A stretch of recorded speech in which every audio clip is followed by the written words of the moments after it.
So you want to go farming. This is how Duffy Ag started.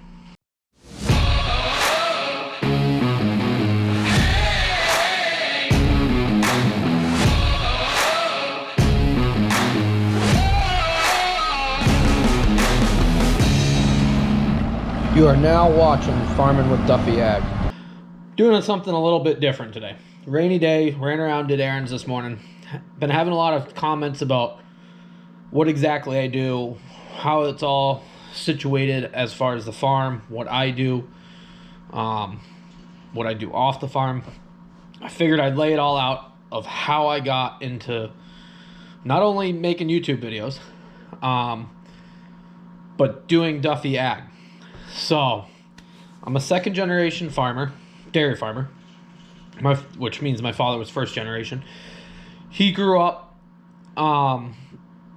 in kind of a city situation, wasn't farm orientated at all. So I'm 29 years old. April I'll turn 30, so I'll feel like I'm getting old. Currently we're milking 120 cows. 2 robots. We do ice cream in the ice cream stand. We do not process our own ice cream. Town water. We're members of Agrimark. My father's actually a director on Agrimark. He's been that for 30 years, maybe 30, maybe longer. Which Agrimark owns Cabot cheese. So I get a lot of comments. How'd you get a Cabot hat? I think that's Vermont. Blah blah blah. Agrimark. I'm gonna have to. There's 800 of us dairy farmers throughout New England, Maine, and New York that own the Agrimark brand, which owns Cabot and McAdam cheese. Our milk goes into fluid milk due to the area, but we have plants for cheese in Springfield, the plants in Vermont, plants in New York, upstate New York. I did do a little cheat sheet, so I'm going over remembering my dates and stuff. So we do a lot of different stuff. We used to raise cranberries. That market fell apart. So we do have help, other than family help. It's me, my father, my mother does ice cream stand, has little animals. I have a brother and a sister. They both work off the farm, will help in a pinch, but that's not their passion. My passion is to go farming. So in 2014, I graduated from State University of New York at Cobleskill with a degree in ag engineering, associates in ag engineering, a bachelor's in ag business management. I needed an internship. So at that time we had a robot for 3 years. I'm thinking 3 years. I asked a guy who worked for De La Valve, Patrick Cavaliers. If you're in the dairy industry, you'll know him. Well, he was key accounts. He knows a lot of people. Originally from Canada. Now he's works for Total Dairy Solutions, which own a large portion of dealerships throughout the U.S. and Canada. So he got me an internship with De La Valve Oceania, which is De La Valve in... Hold on. De La Valve is a milking equipment company. They created the cream separator 100 years ago, something like that. They're based out of Sweden. They build milking equipment in every aspect. So I got an internship with De La Valve Oceania to start up a dairy and work with robots in New Zealand. So I went to New Zealand, was there for 7 years, worked with Van Leeuwen Dairy Group, started a 24-unit robot barn, so 1,500 cows. Awesome experience. I know there's some people that follow me that are from New Zealand. Beautiful country. Whenever this world straightens up, if you get a chance to go there for like 2 or 3 weeks, or a month, or 7 months like I did. So I skipped winter in 2014, 2015, which was a brutal winter around here. Came back spring, just before planting season. We had 1 robot at the time. With that being said, I got a job offer to work for De La Valve in the East Coast. Took that. I made a 10-year plan at that time of what I wanted to do farming-wise, knowing that eventually I wanted to farm full-time. So things that I put on was add a second robot, expand heifer facilities, buy a self-propelled chopper, another tractor, pack tractor, invest in some trucks, basically set the operation up so one person could farm by themselves. And that's still what I want to do and hire in some trucking, things like that. So that's long-term goals, but making your life easier. And it takes a lot of money to do this stuff. It's not overnight $1 million. It's not like we just flip a switch, especially with milk prices up and down, things like that. So it takes a lot of time to get to where you are. So I took a job with Dealer Valve in the East Coast. Eventually it turned into North and South America, teaching people how to run robots. So I traveled all over. I did have Yanko at the time, which he's sleeping on the couch, I guess. So we traveled all over. Went to a bunch of places in Canada, all over the U.S., Mexico, Chile. Yeah.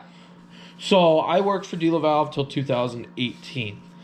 But before that, 2017 rolled around and I got the opportunity to buy a manure tanker for a tractor at an auction. We were struggling to spread manure. It was a big bottleneck at the point. We were hiring it in to some degree. We were borrowing tanks. So Duffy Ag, which it wasn't Duffy Ag at that point, it was just me. 2017, I bought the 2800 Wick tank, which I don't really use now. The tires are heavy. I put a new top on it. It needs some sides redone right now. The tires are expensive. They're aircraft tires. I did buy 2 new tires for them, and they were like $2,400. They're stupid money. I wish I hadn't done that. That was a bad idea. So I bought it from Evan Sokoloff's uncle when he sold out, which we've been to Evan's to combine corn. Evan's been out. So I bought my first tanker then, and I was working for Dealer Valve, so I spread a manure, and I was renting the tanker to the farm for $5 a load. Wasn't getting rich. Wasn't even paying for much, but at least it got me in the door to have my own equipment at that time. So following that, in 2018, in March, that was 2017, we were hauling manure. I hauled all the manure in the fall, used the farm's tractor, rented my tank per load. So March of 2018, I always wanted a bedding spreader for the farm. So I went to an auction with a farm check, and I was said, you can buy a bedding spreader if it goes for the right price. Guy there was running up the bedding spreader, running up a bunch of the attachment stuff. So I ended up not getting a bedding spreader, which years down the road, 3 years down the road, we bought a bedding spreader anyways. And we're okay with it. So it helps for sand and everything else. Watch previous videos, you'll see that. So I was standing there, and Frank was there with me, and there was a bunch of lineup of trucks. There was a 12-row Kinsey. It was in Vermont. And this Mack started going, and I forget, $5,000, $6,000. They were calling out bid numbers. Nobody raised their hand. Frank said, "Are you going to bid on this?" So they said $2,000. Put my hand up. Okay, somebody bid against me. $4,000. Frank said, "Come on, bid on it." Bought the Mack for $4,000. Which that was game changer right there. I had no idea about trucks, stuff like that. The tank's not really the best thing on it. But it got me in the door to the truck game. So Frank drove that home for me. I had a trailer in my pickup. Got it home. Messed around with that. At that time, it was kind of a little sketchy. It just wasn't set up perfect, and it had its stuff. So, like, put a tire on, things like that. Had a fuel leak. Fixed the starting issue. And that's been an awesome piece of equipment since then. So, people ask me how I like the Mack. I absolutely love it. I want a tractor-trailer Mack. So, we got that home. And that was at the point where I was like, hey, like, I could make some money doing this. Granted, if I went out and bought a semi manure setup or a tractor trailer or 10-wheeler setup, I could easily be $50,000 into it, and I would never make that money back doing what I do right now. So, with that being said, it became more and more of, hey, I want to farm more. At that point, we had since then put in the second robot, and I had got a job offer from Hanfield in Connecticut, who was selling robots. I'd worked with a lot. I took that job offer in 2018. So how that works is I'm a salary guy. It's flexible hours based on farming around it. But like some weeks, startup weeks, I'll put 100, 110 hours in. And then like when I go planting, I'll put 0 hours in. So it works very well. And that is a big influence on why somebody my age who doesn't have the dairy income supporting buying things can do it. I could not go out if I was farming and buy pieces of equipment that without having the dairy, either paying for some of it, things like that. So how it works is pretty much everything except for the tanker is by the hour. And I supply labor with some of it. Some of it the farm can supply labor, like you saw my father ran semi for me in the fall for a bunch of it. So I took the hourly rate of a laborer off that cost, and the farm ran it. It's not a, hey, I'm going to get rich. If I ran a truck all the time, like if we were in an area where there was a lot of farms and I could haul manure all the time, I would probably go haul manure a majority of the time and go farming the rest of it. But we're not in an area, so I can't justify running a piece of equipment all the time to afford it. So yeah, 2018, went to work for Hanfield. That was like in the fall. We had just started chopping corn, and that was the worst corn experience harvest of my life. It took us 5 weeks to chop 115 acres with a 2-year-old, might have been 3-year-old John Deere pull type chopper. We got mud. We broke down. We went through every bearing in the chopper. We were stuck all the time. It was the biggest battle that I've ever had. And at that point, I was like, hey, like, there was like 20 acres left, and I was like, I don't even know if we want to. We might as well plow it under and call it good, because it was just tiring. Spent nights fixing stuff just for the next day for something else to break on that chopper. So at that point, I decided on my 10-year plan that was already pre-done. I need to get a tractor and start focusing on trying to make the harvest smoother and quicker, because I have a job that pays and I can't be away for 5 weeks. That's just not fair. And plus 5 weeks to harvest made a nightmare. So I think we were like a week out of harvest, and I was bidding on the 7520. I had bid on some 7520s before. I really liked the looks of it. The tractor was supposed to move and shift. Everything was supposed to be good. It was on auction time coming out of Oklahoma. The guy did send me videos of it moving. So, service. Yeah, so back to what I do for Hanfield. Anything robots, that's what I do. Me and Don, who's the salesman, cover most of the robot stuff. Like now, it's Saturday, and it's part of what I get paid to do. There's an issue, and it's not something that I feel comfortable yet talking the farmer through. I'd rather show them. So I'm going to go, after I finish this video, since they have time and whatnot, I'm going to go and fix that issue, and we'll go over it. So a lot of the things with robots that I do is like hand holding, teaching, and it takes a while to get to people to a good, comfortable point. So that's what that phone call was. Let's see if I can remember. So yeah, October of 2018, bought the 7520 out of Oklahoma. Showed up. The truck driver had tried to switch loads or switch trailers, and somebody had posted it on one of the 20 series groups or something. So I knew it had switched trailers, and he said, yeah, it doesn't have forward gears. So at that point, I didn't know what to do. But then we fixed it. So I split the tractor. That was the first time of many times that tractor's been split for many different reasons. I'm hoping we're good now. I went through everything that has happened over the years with this new transmission. Got that running. Did I do tillage work with that? I don't think I did. No, didn't do any work.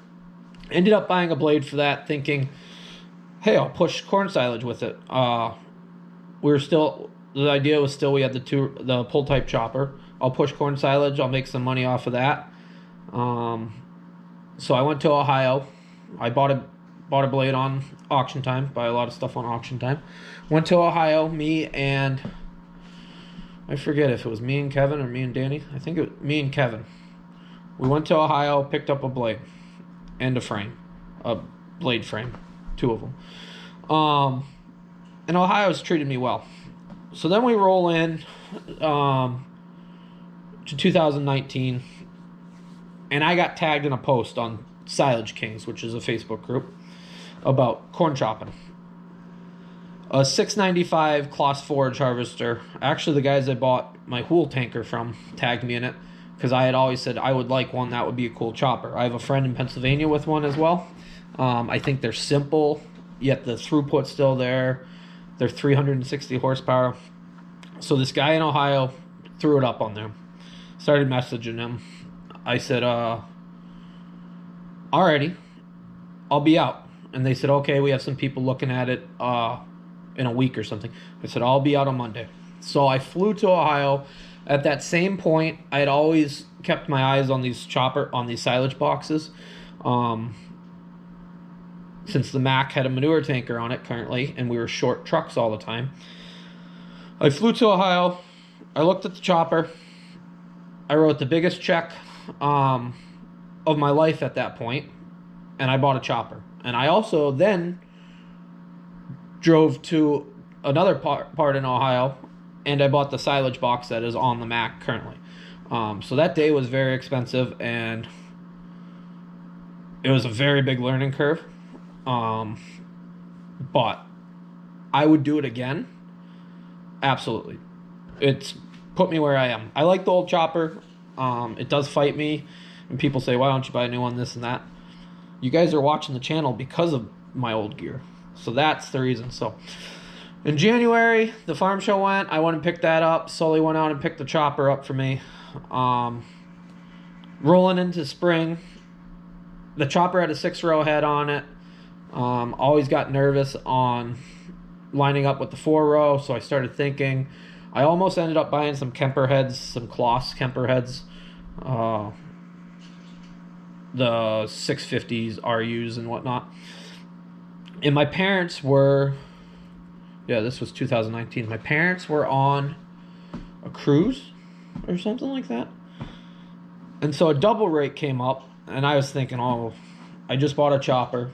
We got more capacity. I ended up buying the double rake we have now, the Kuhn double rake, for the farm. And they showed back up, and they're like, what is this? And I said, if you guys don't like it, I, as Duffy Ag, will buy it. Currently, I've spent all my money for 2019. But that ended up awesome. Our throughput was awesome. It's wide, it's nice. One person can do a lot, so big fan of that. Someday I'd love a merger. I just can't justify spending, a continuous merger that actually gets them done, $70,000 to $120,000. So someday.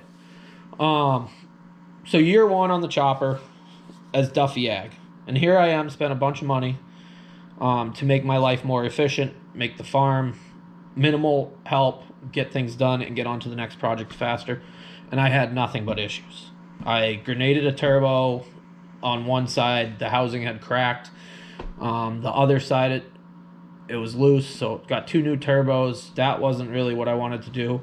I had a gearbox that had a gear start slipping, so fixed that. It was expensive. It was really expensive. When it ran, it was awesome. And it kept me driving to be better. I did wonder if I made a mistake and bought used self-propelled choppers can get expensive no matter what.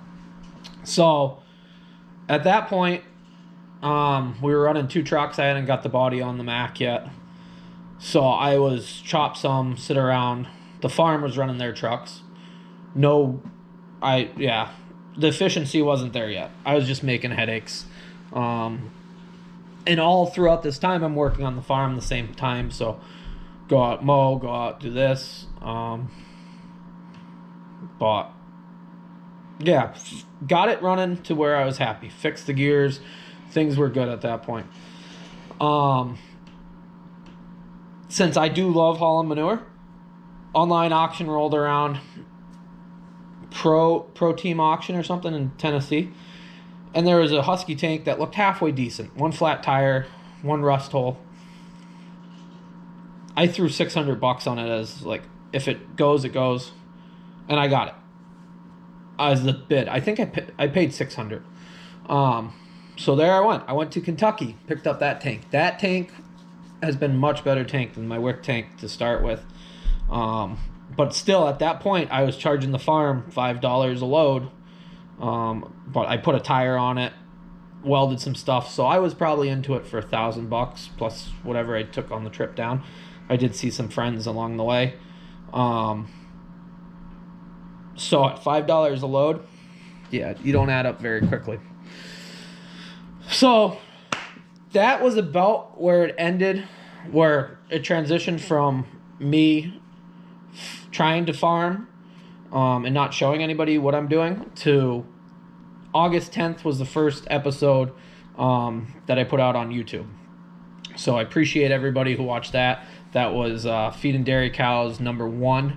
At that day, I had 21 subscribers, mostly because of the video I put up in New Zealand, I think. And it was wild. Any day that I had like 2 people add, I thought I was on fire. I thought things were rocking and rolling. I'd get 100 views on a video. Things were awesome. So I appreciate everybody who started at the beginning and got me to that point. So then 2019 fall came around. I picked up a custom job chopping. I thought I was doing big things there. Chopped all of our corn. Things went pretty good. The 4-row head gave me a lot of issues as far as lining up to our row spacing, and it took a lot of skill. So all along this time, I'm getting paid for the farm by the hour, and I'm not getting rich. It's enough that I can keep going and keep investing into my stuff, but it's not like I'm going to go out and buy a brand new chopper to replace it. So fall came around. It was a good year. Learned a lot. Chopped corn for 2 other people. Then I started thinking at that point, all of the manure that fall I spread close. Everything was going 5 miles away. The truck and 2 tanks at that point were a good time, but going 5 miles with all the manure had me wondering what I was doing. So then I started focusing for the future. I think, let me see, when did it show up? November 6th. I got a little cheat sheet going on here. November 6th was the day that I bought the white truck, the semi. I was deciding between 2 different things, both on auction time. There was some twin stick R models, which I'm sure would have been really good truck in Texas that I liked at that time. And there was this truck that was in Ohio. Again, Ohio treats me very well when I bought equipment. And it showed up. It wouldn't start because it had a dead battery. Got it started, tinkered around, and if you guys have been watching, you've seen the progress since then. So at that point, I knew I was setting up a semi to move manure, and that's been the biggest game changer for me as a business, is putting the semi. The chopper's great, the stuff like that's great. The semi and me running it has been the most efficient return on investment. Yeah, last year was expensive setting it up, but I would definitely set up another one if I get the chance and I have the income to do it, and if I can find more drivers.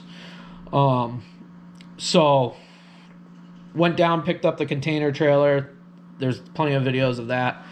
And then I went and got the tank in January up at Four Hills in Vermont. Started putting that together. And then all of a sudden, I'm sitting there, and I was scrolling through Tractor House, and a Kemper head popped up. 6-row Kemper head.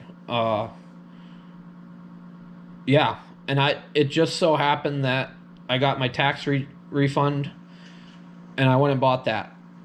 My truck was actually in the shop because I hit a deer, so I borrowed my brother's truck, his trailer, and went and got that. And that made night and day difference. My father started liking the chopper at that point, I think, a lot more. Since I didn't knock down as much, I didn't knock down corn with the Kemper head. With the 4.0 on turns, stuff like that. The chain head, they're very challenging. So that went along, finished up the manure project in March with the semi, and that just was a game changer. Absolutely. That put me in a good spot where I could move manure efficiently for the farm to pay me, and everybody was happy at that point. Running with tractors far distances, it doesn't make me any money because of how much wear it is per load, and it just takes forever.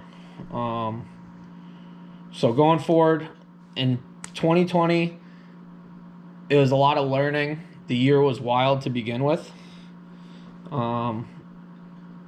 And all of this has been trying to fulfill my 10-year goal to then go farming someday. Currently, like I said, the dealership job, health insurance, income, things like that, I guess I could live off just farming for myself and farming at the farm, but I couldn't afford to keep moving forward to justify building my own fleet and empire, I guess. So this year, the dump trailer, picked up the fertilizer tender. Those were all things to make it easier. I'm excited to see what the fertilizer tender, that's what I've been working on the past few days. There'll be a video out of that. Yeah, and my end goal is to farm more ground for myself and have feed for sale. Pretty much I'll sell to the farm. I did have some people ask me this year about grass. We always buy in some feed just because we seem short, but I'm going to be more aggressive on picking up ground so that I can justify to keep farming and have that source of income. You guys still there? So that is the history of Duffy Ag as far as equipment, where it started with the wick tank, and where we are now with a fleet of equipment and people wondering what I actually do. So I'm basically a hired contract for the farm, but I do some outside of that farm, and I would like to pick up more manure hauling. We're just in an era where it's weird. But my father is at the age where investing in a chopper, things like that, doesn't make sense on his side. But if he pays me by the hour, you can justify that cost out. I'm never going to get rich on a chopper. Choppers are money pits. Anybody who says they're getting rich on a chopper, you got to chop a lot of feed. So, and I couldn't justify that much feed around here. But with that being said, that's where we're at for Duffy Ag. The past videos, everything else like that. You've seen a lot of the history over almost the last 2 years. This spring, I'm excited to show you guys more and more. Especially, we have my subscribers and you guys, the support and everything else has been huge. So I'm working on picking my own ground up, as I said.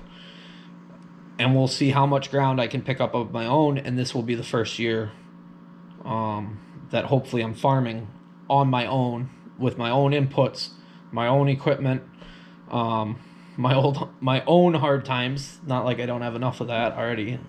But you guys are going to be right there along with it. So I hope that answered some of the questions as far as what Duffy Ag is, how it's related to the farm, what the deal is on the farm, what I do off the farm. If there's some more questions, go ahead, drop a comment. But I figured I'd give you guys the history of where I was, how I got here, and give you guys some insight. There's plenty of people on YouTube that farm and share it. I am in a different world. We don't farm in an area where there is a lot of farm ground, where there is a lot of other farms supporting. There's no infrastructure for really agriculture. But this is realistic of what goes on in agriculture. If I won the lottery, I'd probably go out and I'd buy some new equipment, but I'd buy a lot of old stuff. I enjoy wrenching and I enjoy the older stuff, but I'd spend it all all on farming pretty much. That's the end goal. So appreciate all you guys' support. Like I said, thanks for watching all this stuff. I know this is a long video of me rambling, but I figured it was a rainy day. It's time to explain what really goes on. And I did do a cheat sheet on the dates so you guys had an idea. Like, I didn't wake up one morning and say that, oh, I'm going to buy a bunch of equipment, this and that. My first tank was almost 4 years ago, and it's been a long battle since then. It's been a lot of wrenching, a lot of hard work, and it's a labor of love pretty much. So thank you for watching. Yeah, really appreciate everybody and all the comments and people messaging me and stuff like that. So we will have apparel this year at some point. I got a guy doing some artwork for me. I don't know. I have a feeling I'll end up putting it up for sale because I'm pretty pumped on what it's going to be. It's going to be stuff that I wanted for myself and for the guys that helped me. So it's going to be awesome quality, and I'm excited for that. So when we get to that point, I'll see if you guys are interested in buying shirts and hats. But it's basically for people who help me out is the reason why I'm doing it, because that goes a long way. And I got a lot of help from friends. I pay them, but it's really helpful to have people come out and help me out. So, well, that's enough of me rambling. Thanks for watching. I'll see you guys on the next video.